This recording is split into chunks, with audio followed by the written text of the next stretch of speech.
আপনি জীবনে ভালো কিছু করতে চান কিংবা খারাপ, একটা জিনিস কিন্তু কখনোই আপনার পিছনে ছাড়বে না।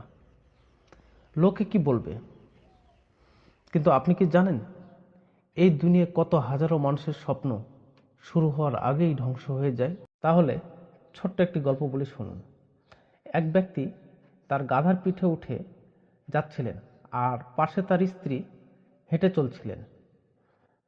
এ সময় এটা দেখে লোকেরা বলল যে কি স্বার্থপর স্বামী রে বাবা, নিজে আরামে যাচ্ছে আর বউকে হাঁটাচ্ছে।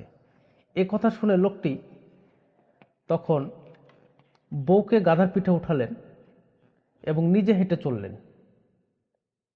এটাও দেখে লোকেরা বলল যে কি স্বার্থপর বউ রে বাবা, নিজে আরামে যাচ্ছে আর স্বামীকে হাঁটাচ্ছে। তারপর সে ব্যক্তিটি এই কথাগুলি শুনে দুজনেই গাধার পিঠে উঠলেন। তারপর এই দৃশ্যটা দেখে লোকেরা আবারও বলল যে কি স্বার্থপর মানুষ রে বাবা, একটা অবলা পশুর উপর কি নির্যাতন করছে। তার মানে দাঁড়ালো, আপনি যেটাই করেন না কেন মানুষকে কখনো শতভাগ খুশি করতে পারবেন না। তাই অন্যের কথায় কান দিয়ে নিজের মূল্যবান সময় আর স্বপ্নকে কখনো নষ্ট করবেন না। নিজের লক্ষ্যের দিকে এগিয়ে যান, কারণ জীবনটা আপনার।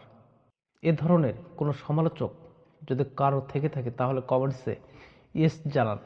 আর দৃষ্টিভঙ্গি এই চ্যানেলটাকে সাবস্ক্রাইব করে রাখুন নতুন নতুন আপডেট পেতে।